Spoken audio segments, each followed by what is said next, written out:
আলাইকুম রহমতুল্লাহি ওয়া বারাকাতুহু। ইরান যুদ্ধ থেকে কে কি পেতে চাইছে? বিশ্বের সবাই না হলেও অধিকাংশ মানুষই চান ইরানের সাথে এই যুদ্ধ দ্রুত সম্ভব শেষ হোক। কিন্তু কোন শর্তে এই যুদ্ধ ঘিরে এক একটি দেশের এক এক রকম অবস্থান রয়েছে, তা নিয়ে তাদের আলাদা আলাদা দৃষ্টিভঙ্গি রয়েছে। যুক্তরাষ্ট্র প্রেসিডেন্ট ডোনাল্ড ট্রাম্প যুদ্ধের লক্ষ্যগুলো কিছুটা অস্পষ্ট। কখনো তাকে ইরানের পারমাণবিক কর্মসূচি কেবল সীমিত করার পক্ষে, কখনো যুক্তরাষ্ট্র ও ইসরায়েলের দাবি মেনে নেওয়ার চাপে, আবার কখনো ইসলামী প্রজাতন্ত্রের শাসন ব্যবস্থা সম্পূর্ণ পতন ঘটানোর অবস্থানে দুদুল্যমান দেখা গেছে।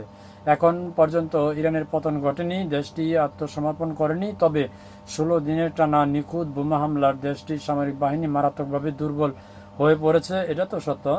ওমানের মধ্যস্থতায় ফেব্রুয়ারিতে জেনেভায় যুক্তরাষ্ট্র ও ইরানের মধ্যে যে পরোক্ষ আলোচনা চলছিল, তাতে পারমাণবিক বিষয়ে অগ্রগতি হচ্ছিল। ওমান কর্মকর্তাদের মতে তেহরান পারমাণবিক অস্ত্র তৈরি করছে না, এমন নিশ্চয়তা দিয়ে ইরান বড় ধরনের ছাড় দিতেও প্রস্তুত ছিল। তবে ইরান যা নিয়ে আলোচনা করতে রাজি ছিল না তা হলো তাদের ব্যালিস্টিক মিসাইল কর্মসূচি এবং ইয়েমেনের হুজতি বা লেবাননের হিজবুল্লাহ মতো আঞ্চলিক ছায়াগোষ্ঠীগুলোকে দেওয়া সমর্থন বন্ধ করা। ওয়াশিংটন এবং তাদের মিত্রদের জন্য তা আদর্শ পরিস্থিতি হতো যদি এই যুদ্ধের মাধ্যমে আয়াতুল্লাহ শাসনের অবসান ঘটে এবং দ্রুত সেখানে একটি শান্তিপূর্ণ গণতান্ত্রিকভাবে নির্বাচিত সরকার আসে, যারা নিজেদের জনগণ বা প্রতিবেশীদের জন্য আর হুমকি হবে না। কিন্তু সোমবার পর্যন্ত তেমন কোনো লক্ষণ দেখা যায়নি। যুক্তরাষ্ট্রের জন্য দ্বিতীয় সেরা ফলাফল হতে পারত যদি মারাত্মকভাবে ক্ষতিগ্রস্ত ইসলামী প্রজাতন্ত্রী তাদের আচরণ পরিবর্তন করে, নাগরিকদের উপর নির্যাতন বন্ধ করে এবং ওই অঞ্চলের উগ্রপন্থী মিলিশিয়াদের সমর্থন দেওয়া বন্ধ করে। তবে ইরান যখন তাদের নতুন সর্বোচ্চ নেতা হিসেবে খামেনির ছেলে বেছে নিয়েছে, তখন সেটি হওয়া সম্ভব কমই মনে হচ্ছে। কট্টরপন্থী প্রয়াত পূর্বসূরি আয়াতুল্লাহ খামেনি ছেলে মোস্তফা খামেনি বেছে নেওয়া ওয়াশিংটনকে ক্ষুব্ধ করায় নমারন্ত, অর্থাৎ ওয়াশিংটন এটা পছন্দ করতেছে না।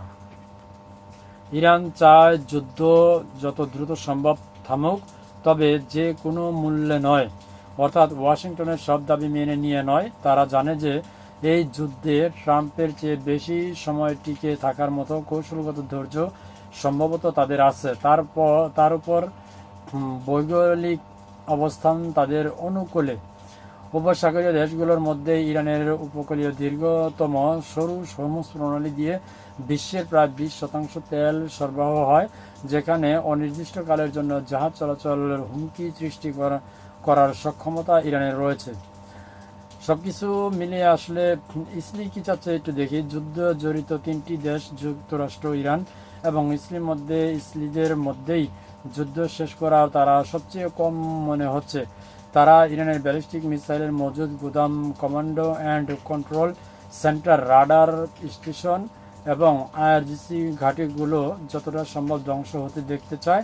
অবশ্য যুদ্ধ থামলে এসব আবার পুনর্নির্মাণ করা সম্ভব। তাই ইসরায়েল চায় ইরান এটা বুঝুক যে পুনর্নির্মাণের চড়া মূল্য দিতে হবে, অর্থাৎ ইসরায়েলি বিমান বাহিনী কয়েক মাস পর আবারও ফিরে এসে সেগুলোতে বোমা ফেলাতে সক্ষম।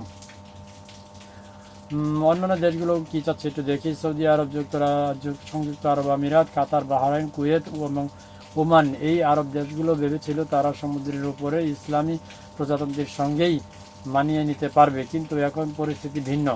ইরানের বিরুদ্ধে এই যুদ্ধকে সমর্থন না জানানো সত্ত্বেও তারা ইরানের ড্রোন ও মিসাইল হামলার শিকার হচ্ছে, এতে তারা ক্ষুব্ধ। মানে সব কিছু মিলিয়ে একটু আওলা জলা হয়ে যাচ্ছে। সূত্র হচ্ছে, প্রতিবেদনটি করেছে বিবিসি। এখন সামনে কি হতে যাচ্ছে আল্লাহ তো ভালো জানে। আসলে সব কিছু মিলিয়ে যুদ্ধ হয়তোবা দীর্ঘ সময় অতিবাহিত হতে যাচ্ছে। আমার কাছে তাই মনে হচ্ছে। আপনার কি মনে হবে সে কমেন্টে জানাবেন। ভালো থাকবেন সবাই। আসসালামু আলাইকুম।